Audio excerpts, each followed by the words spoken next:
Hello and welcome back to the Preppy Podcast. Thank you guys so much for listening. I just got back from a trip to Charleston for work and then Nantucket for fun for the weekend. And I have a little bit of a scratchy voice, so apologies for that. But today I have on Whitney of Whitney Wares, and I actually met her at the New England Coastal Creative Conference, and then she attended the Newport Alive panel, which actually went live last week for all of you to listen to and catch up on. But she is a very talented artist who puts her art on home decor and kitchen and serveware that you can use in the everyday. I just think she is beyond talented, and I loved hearing about her journey as an artist and into products. But I wanted to, before we get into the episode, remind you about Camp Preppy happening in September. There were literally only 2 tickets left. They have been flying off the shelf since we changed the date. So if you want to go, now is your final chance to get them. You can find tickets at thepreppypodcast.com along with more information. But without further ado, let's get into this week's episode. All right. So why don't you let everyone know who you are, where you live, and what you do?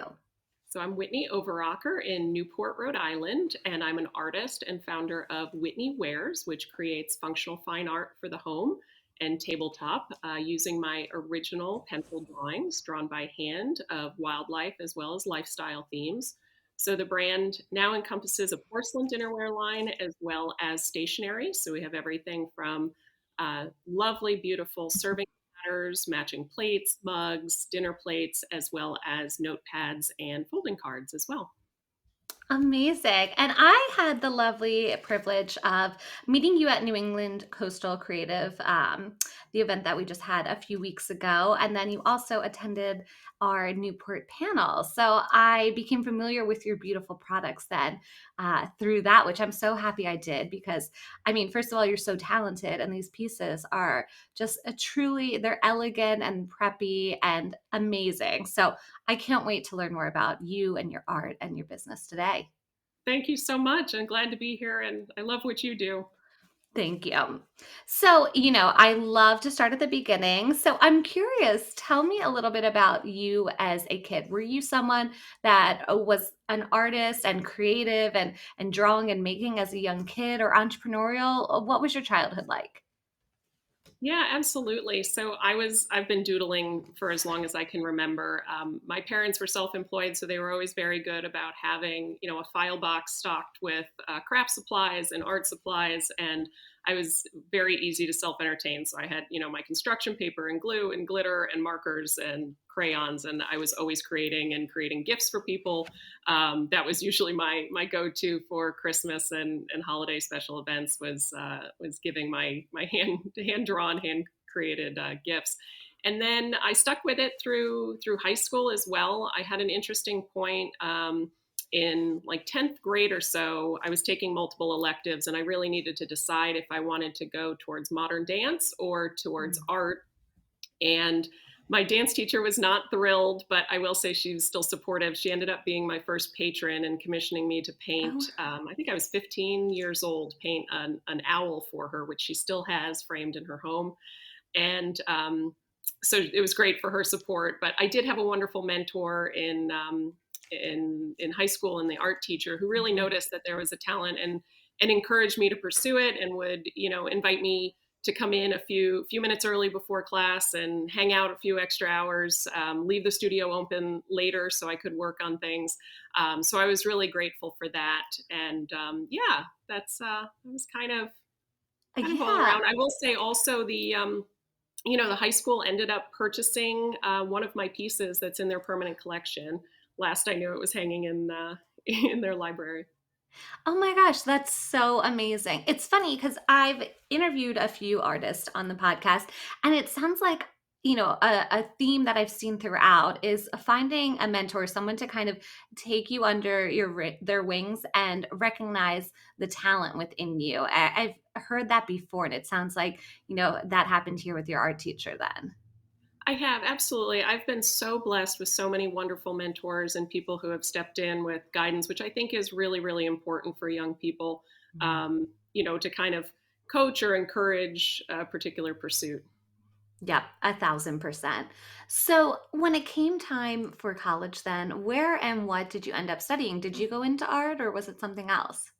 Yeah, I did actually. I went to Hamilton College. It's a small Mhm. liberal arts school in Western New York, outside Utica, kind of north of the Finger Lakes area. And I studied art history there, graduated cum laude, also with a minor in studio art. And I really kind of had the idea of going into museum work at that time. So between my junior and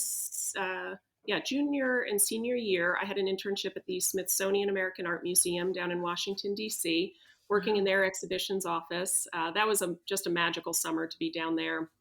We have so many wonderful resources through the Smithsonian. And then I ended up studying abroad my junior year as well. I went to Italy actually. So to kind of take a step back, it's unusual, but I did do my first semester of college in Limerick, Ireland, and then those credits transferred. And I think studying abroad in a foreign country, but it was English speaking, kind of gave me the confidence to then, when my junior year rolled around, to study abroad in Italy, which of course is just the center, a mecca of art through generations. And Yeah. I studied in Perugia. So, despite loving the coast and always needing to be near the water, Perugia is this wonderful kind of medieval hilltop town, dead center of the country. So, the entire Oh. country is a peninsula, but I was 2 hours from the closest shoreline. But it ended up working out really well because it was not a major tourist destination. It's kind of in between Florence Mhm. and Rome, and so it really helped, for learning the language a little bit. I ended up the spring semester of my junior year, transferred my studies to the University of Foreigners, which is the preeminent Mhm. like institution for studying Italian culture and language. And so that Okay. the common language there was Italian, and it brought people in from all over the world. So it was a very international experience. But something that was neat about that is I ended up packing my Renaissance art history textbook in my luggage, and so I had this habit of just like closing my eyes, flipping through the pages, and then stopping and putting my finger down on a random page and saying, I want to go see that piece of artwork this weekend. And that's the Oh, beautiful wow. part of a country so rich and with such deep roots in art. And so Yeah. immediately after class on a Friday afternoon or first thing Saturday morning before the sun came up, I would be on a public bus or train on my way to go see a different piece of artwork somewhere there. So that was a very, very fruitful Wow. chapter of my life. And then came back, wrapped up my senior year at Hamilton, and then about 4 days after graduation, I was so lucky to be awarded an internship and apprenticeship at the Peggy Guggenheim collection in Venice, Italy. And so Oh my I flew gosh. over there and worked there, and kind of moved up to like an assistant head of interns, helping with scheduling, and then applied independently to be an assistant to the chief conservator there. So I worked for him for about a month, and I mean it was incredible. It was absolutely amazing experience. Yeah. Sometimes never knew what the day was going to hold. I'd walk in and there'd be a Picasso on the easel sitting right next to Wow. next to the computer, right? And I would annotate emails and do some scanning and whatnot to help out in that office. And then the other beautiful thing about that chapter, that summer, that apprenticeship, was that there was also the Venice Biennale going on, which is the oldest contemporary art show. It's been going on since I think the Okay. 1890s or right around the turn of the century. And it's a way for the participating countries to showcase their like hottest new contemporary artist. And so there's these different Okay. pavilions set up around the city, and the Biennale really takes over the entire city of Venice. And so I was there at that same time, and that was just another added element really at the heartbeat of the contemporary art world. Oh So my I guess gosh. that was college. Oh my gosh. First of all, I love all those experiences that you shared. I think, you were so lucky to get to be in those places, especially when those different art exhibits were going on. But I'm sure, obviously I say you create your own luck. No one's really lucky. It's about putting yourself out there. And it sounds like, you worked hard and you put yourself out there to be part of those amazing exhibits and opportunities and internships. So then after college, tell me about, your career. We talked about the internship then in the summer after college. Then what did you do career-wise starting out? Did you decide to go and start your own art business right away, or did you work for more museums? Tell me a little bit about that journey. Yeah, so I actually, when I returned from Italy, it was interesting because from my previous work experiences, I had some kind of unofficial job offers from about a year and a half, year earlier in the museum world. However, I graduated 2009, so it was right around the recession time. And when I approached them, they said, "Oh my goodness, yes, we were sincere in our offering a year and a half ago, but the circumstances have changed. A lot of budgets were being cut, especially at the Smithsonian." And I remember one of my kind of superiors or supervisors saying, we have actually had to let go some of our longstanding staff who has been with us. We are on a skeleton crew right now. We're just not in a position to bring anyone on. And so, I have a belief that everything happens for a reason, and I may not have appreciated it at the time. But I ended up coming back to the upstate New York area in Albany. I worked as a gallery assistant. I also picked up a part-time job for the holidays in fourth quarter at a retail shop, which had it's one of the largest shops in upstate New York. I think they were celebrating their 35th anniversary. And it was all these departments that had grown over the years, woman owned.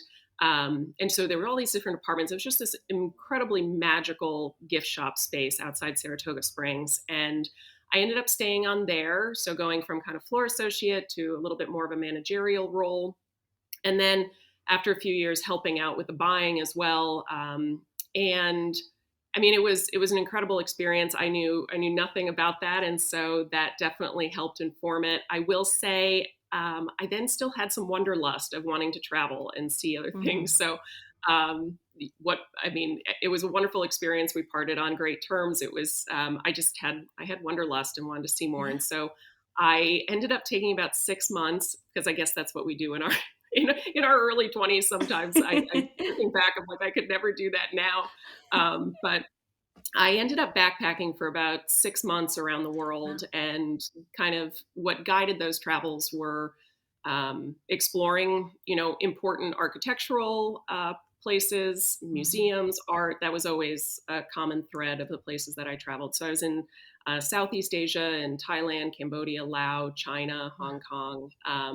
Did some time or lived for 2 months down in Central America, in Nicaragua. I Okay. wanted something that was very different, um, and studied Spanish. I will say I thought it was going to be easier to stick, but with the background of Italian, but Yeah. it was challenging. But I've always loved languages. And then I also spent a couple of months in the south of France, in Nice, also studying French there. And needless to say, I was like, okay, well, I need to stop living out of a backpack and settle down somewhere. And so I I looked at a small historic town on the water, was really my criteria. Mhm. And I looked at Portsmouth, New Hampshire, St. Michael's, Maryland, and Newport, Rhode Island. And Okay. so I wrapped up those travels with some backpacking in the American Southwest, which I had kind of eluded me. It always had this aura about it that I wanted to travel there and experience it. And so I did New Mexico and Arizona and some time in California. And a dear friend of mine, there was actually a big classic car show going on in Pebble Beach. So I went to that and visited a dear friend from college. And she and I sat down at her kitchen table out in Napa. And I found an apartment and a retail job here in Newport on Craigslist, Oh. actually. And so I showed up, no exaggeration, I showed up a week later with a suitcase to Newport, and I just never left. It's such a magical, I had only visited here once on a very snowy, cold winter weekend. But as you know, it's just a really It's magical place and a beautiful. really dynamic small town. So it just kind of has that magnetic feel, and people figure out a way to make it work and live here. Oh, definitely. It's so beautiful, and the history and everything is just amazing. So, at what point did you decide to start, creating art and then figuring out, there's something to create art to enjoy, but then to make it a business, right? To sell it and create products. So, can you talk to me about that journey? Yeah, absolutely. I think the world was just kind of sending me messages, the universe, and it took me a while to listen. But when I first moved here, I did not know a soul. I knew no one in Newport, and so I joined the Newport Art Museum, and I got an email that they were doing a call for entry for their members, a juried members exhibition. And I just remember being on cloud nine. I submitted a piece. I titled it "The American Horn Quintet," and it was five horned animals. So a moose, a deer, a bison, a ram, and then a longhorned steer. And it's about 4 feet long. And I submitted it, and it got accepted, which I was just on cloud nine. And then I was even more honored because I learned that at that time they were really only accepting about 30% of their submissions. So Wow.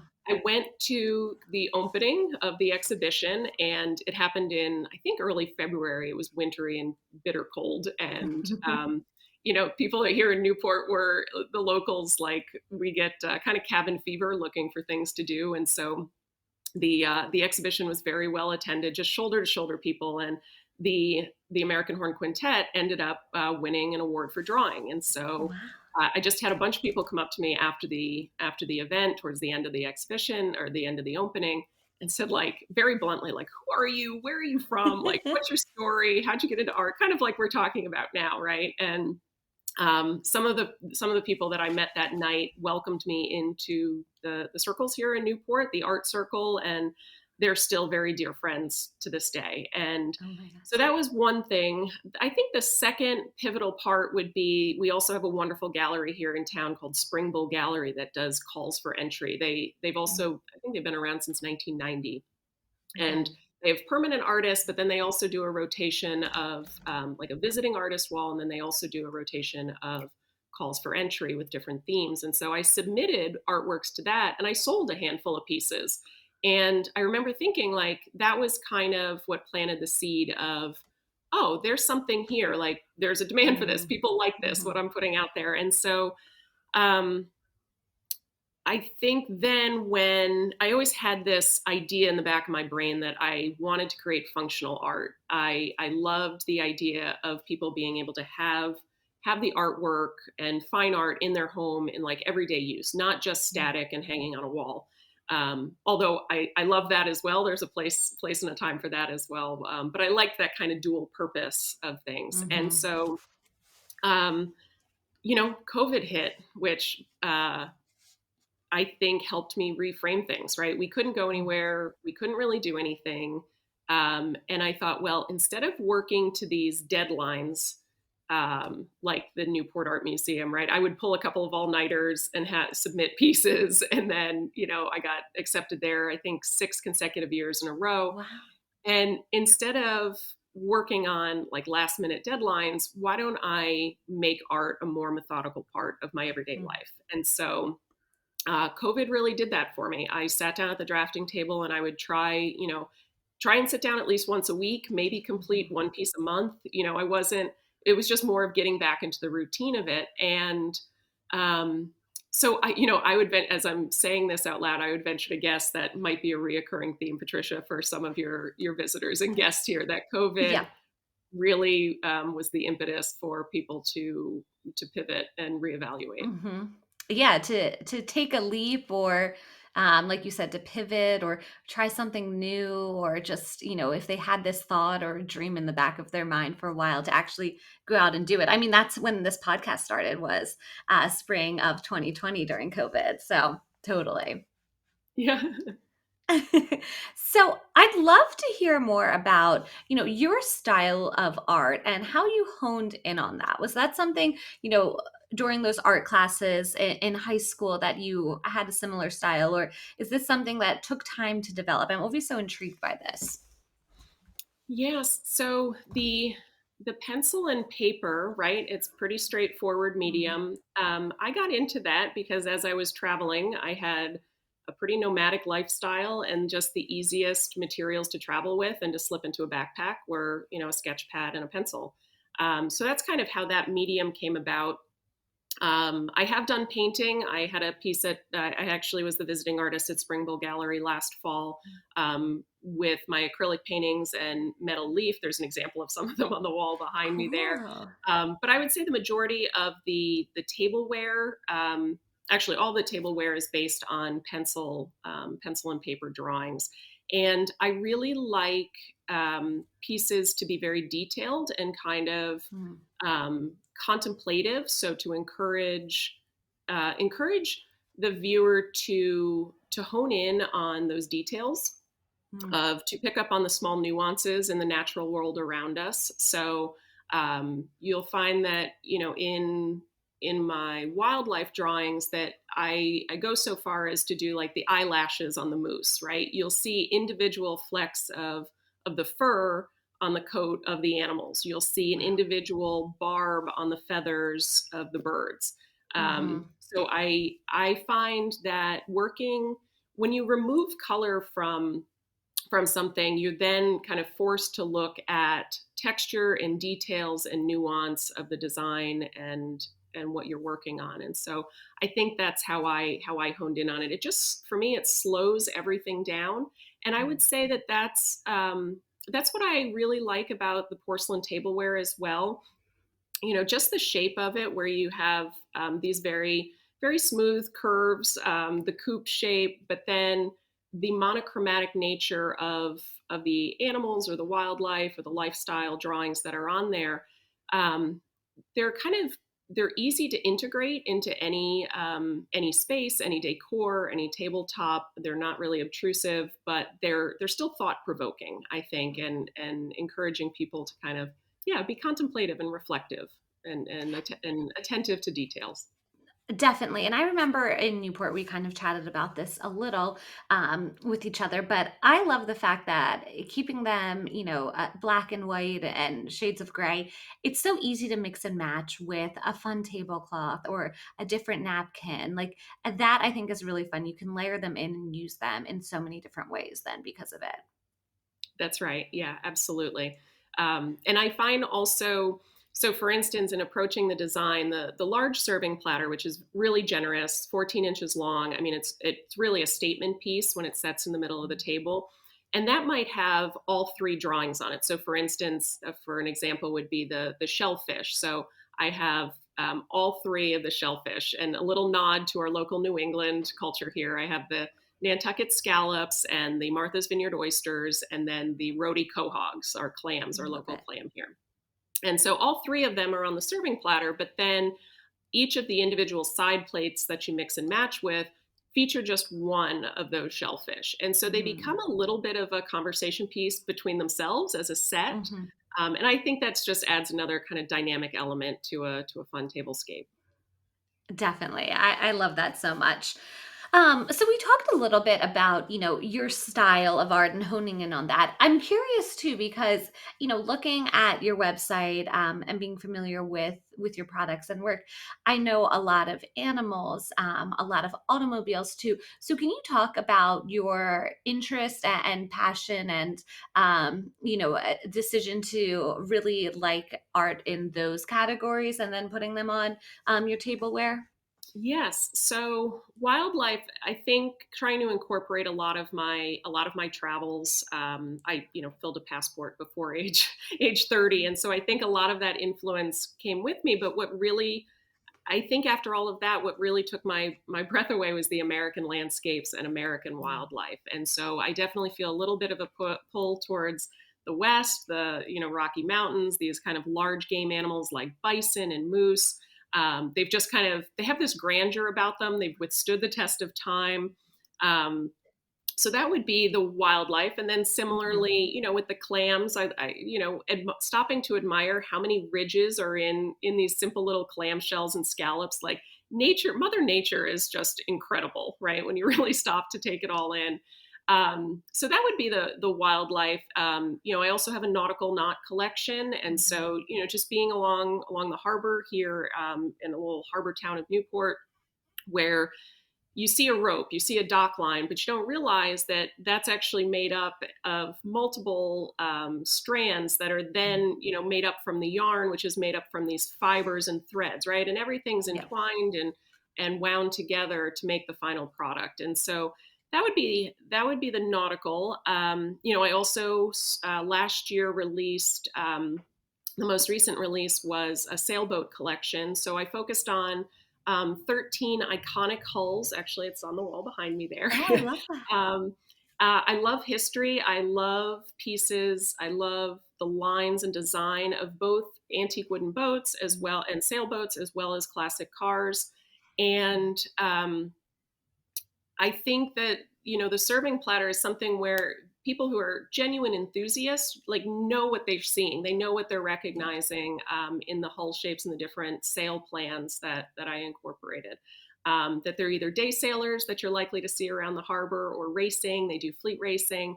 And then similarly, a long-standing interest of mine has been classic cars. I actually started volunteering at an automobile museum as a teenager, Okay. and continue to go to concours d'elegance and classic car shows around the country. And so it was really hard because people would always ask, well, what's your favorite classic car? I was going, oh goodness, it's so hard to narrow it down. And I really tried to think about it and narrowed it down to a dozen. I thought that was a good place to start. And so a few years ago, I did a dozen cars that made an impression on me as an early age. So that's kind of how that started. That piece was actually hanging in the Audrain Automobile Museum here last year for one of their exhibitions as well. That's so amazing. Um, so, you've mentioned some of the great places that your art has been part of and shows. And I think Newport is so great. They are so nurturing for creatives and especially art. Whenever I'm in town, there's so many great shops and galleries and even, Hammett's where we did the Newport panel at. I know they feature a lot of artists. Any advice for someone who, maybe is an artist or maybe just in another industry about putting yourself out there? I think essentially is how do you get accepted into those, or how do you even apply to them? Or I think that's something probably that you've done really well is obviously you're very skilled at your art, but also just having the courage to put yourself out there. Do you have advice on that? Yeah, absolutely. First would be to just start. I think a lot of people might be nervous, imposter syndrome, fear of failure, fear of Yeah. maintaining the business, right? And I think, and that probably held me back for a couple of years while I was brewing and coming up with these ideas. So I would say first is just start, start small. It doesn't have to be a big step, put it out there. And then secondly, be open to opportunities. I I can't tell you how many things have just been like word of mouth. I was there. I said yes. You never know where things are going to lead. You have no idea who you're going to meet at some event. So part of it is like showing up and just being open and saying yes to those first opportunities as they come Mhm. up. Again, if they're a right fit and feel okay and that they could go somewhere. And I'm a member of a lot of organizations with like-minded people, and so I mentioned the Newport Art Museum earlier. Mhm. There's the local gallery here. I'm a member of the Newport Artist Collective as well, which hosts a weekly salon series on Thursday nights over at Brenton Hotel, and every week features a different artist. The group just started a trolley that goes around once a month as like a gap for a gallery night stroll. um, I'm also a member of the Audrain Automobile Museum. And so I would just say, people could also reach out to networking groups, the local Chamber Mhm. of Commerce, pick Mhm. up your local paper, see what art events are going on, and visit their websites, their Instagram, social media, and find out what activities are out there and what feel like a good fit. Not Yeah. everything is for everyone. Yeah. Um, but if there's something that sparks your interest, I think just doing a little like pretty easy surface research in this day and age of finding what is available in your community and then popping in, visiting, and seeing where it goes from there. I think that's great advice. I am a big person who I think joining groups and attending events, you never know who you're going to meet and how, that might help you later in your business or career, or maybe you just might make a really good friend, like lifelong friend. So I definitely agree 1,000%. I'm curious. Oh, go ahead. Yeah, I would just expand on that one more. I mean, where we met was the New England Coastal Creative, Yeah. and I have to, of course, tip our hats to Tim or to Kim Thomas for Yeah. what she puts together there with the Coastal Creative. I mean, that brings together some real powerhouses of women. And women who are also, pivoting and trying to figure out Mhm. and developing their own business. It's a really nurturing environment, but brings great supportive creative energy as well. Yeah, no, 1,000%. You've had some great accomplishments with your art career and business so far. What's been the biggest pinch me moment or a moment you're proud of the most?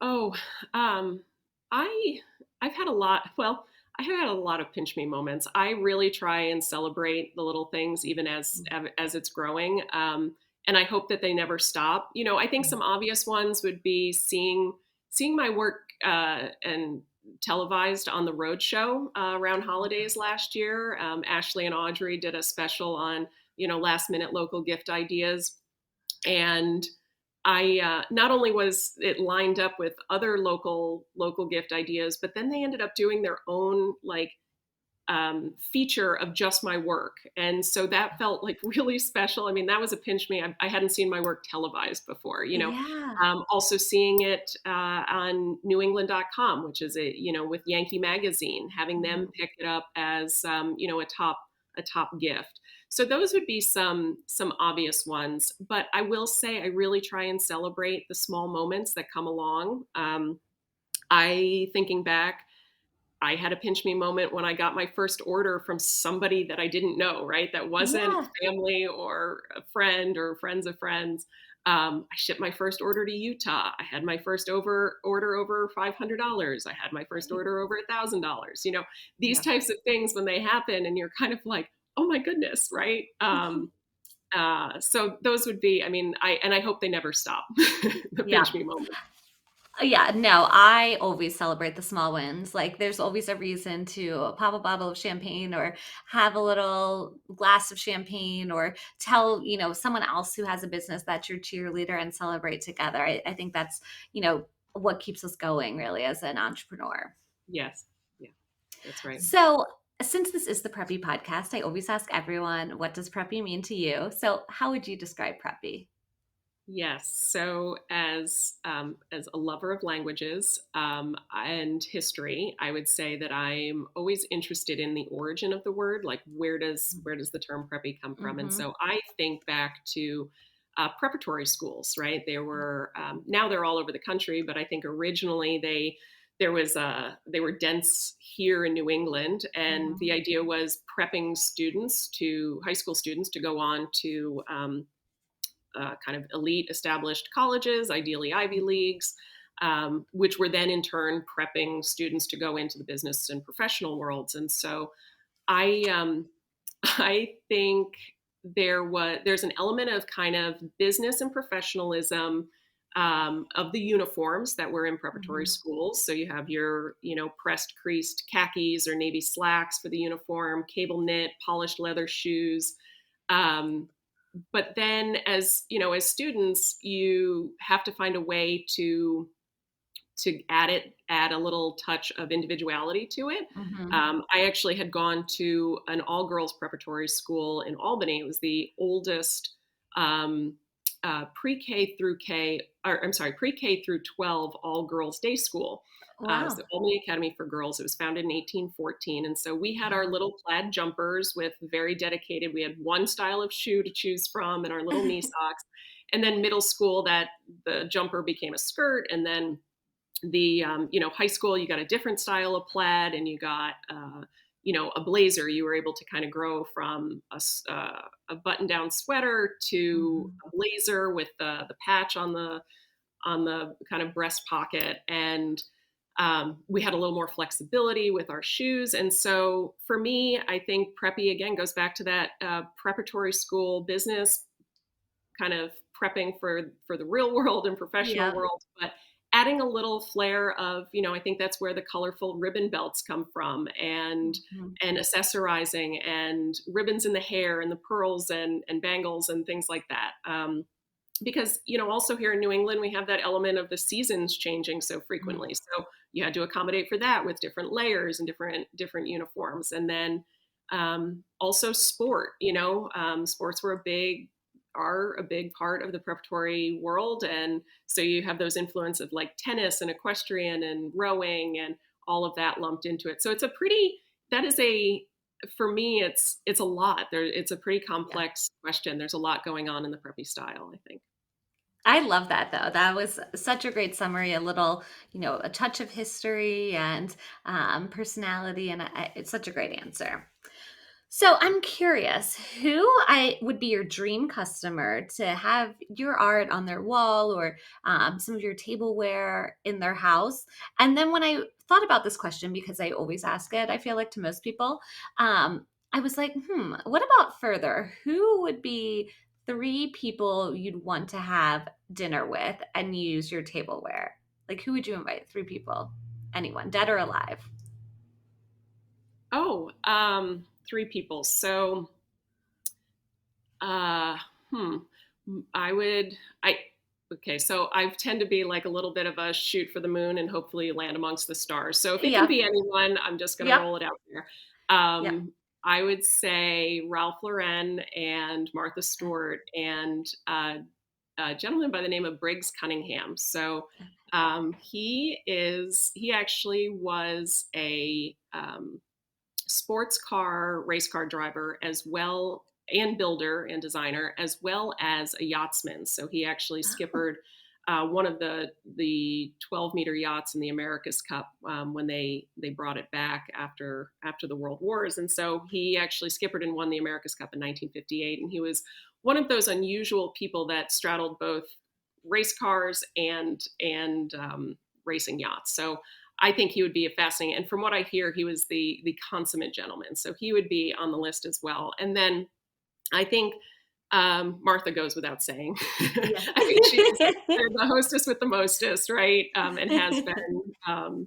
She's such a force. And then for Ralph Lauren, so that also has a car connection for me. I'll just a little bit of a backstory. I mentioned that interest in classic cars, and I had volunteered at that auto museum, and I remember one time I think I was about 15 or 16 years old, and the featured exhibition actually had a really rare like 1930s Bugatti, and it was the Bugatti Atlantique, a Type 57 SC Atlantic, and the one time that it came out of the museum during this exhibition was for a major fundraiser at the Saratoga Polo Fields. And I remember I was like buzzing around, helping with the silent auction stuff or doing whatever needed to be done. And somebody, very last minute, the car was already loaded, was like, "Hey, Whitney, there's an extra seat. Why don't you hop in? You've been helping out. Hop in the car." And I'm Yeah. like, yeah, sure, okay, no problem. Not really appreciating the moment of really what I was experiencing.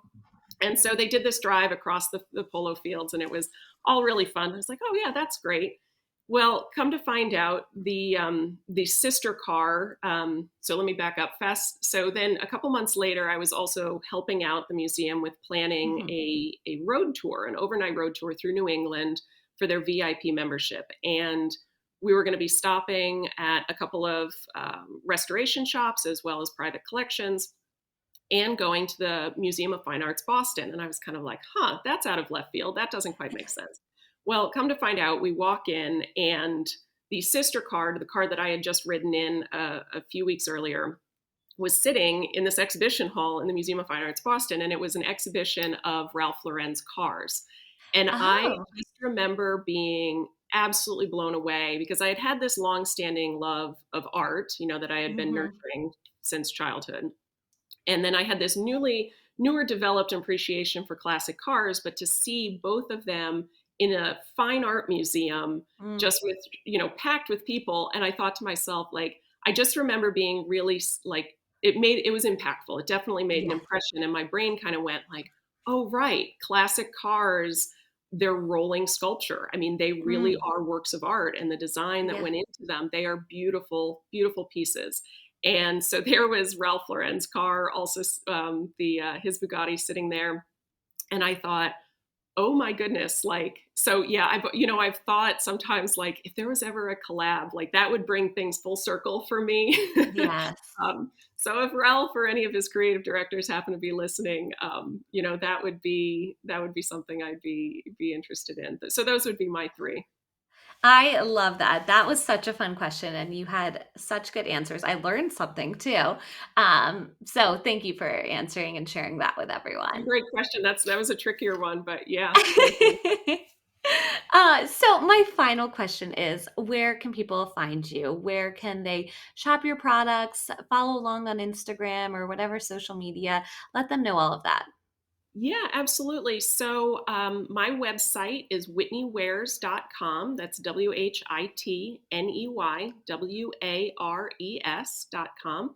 And my Instagram is Whitney Artist, WhitneyArtist. If you happen to be in Newport, I do have a couple of retailers. The Mansion store on Bannister's Wharf, which I would say has also been a little bit of a pinch me moment to be, driving down America's Cup Drive and see one of my shellfish platters in the window there. Mm. It's right at the main crosswalk in downtown, as well as the O'Drain Automobile Museum carries my classic car collection in their gift shop. So Cool. those would be if you happen to be here in the area. Excellent.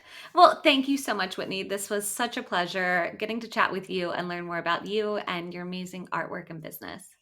Yeah, thank you so much for what you do. This has been wonderful. I really appreciate it. Thank you so much for listening to the Preppy Podcast. I hope this put a little prep in your step for the day. Please subscribe, rate, and review on wherever you listen to your podcast, and follow along with @the Preppy Podcast on social media.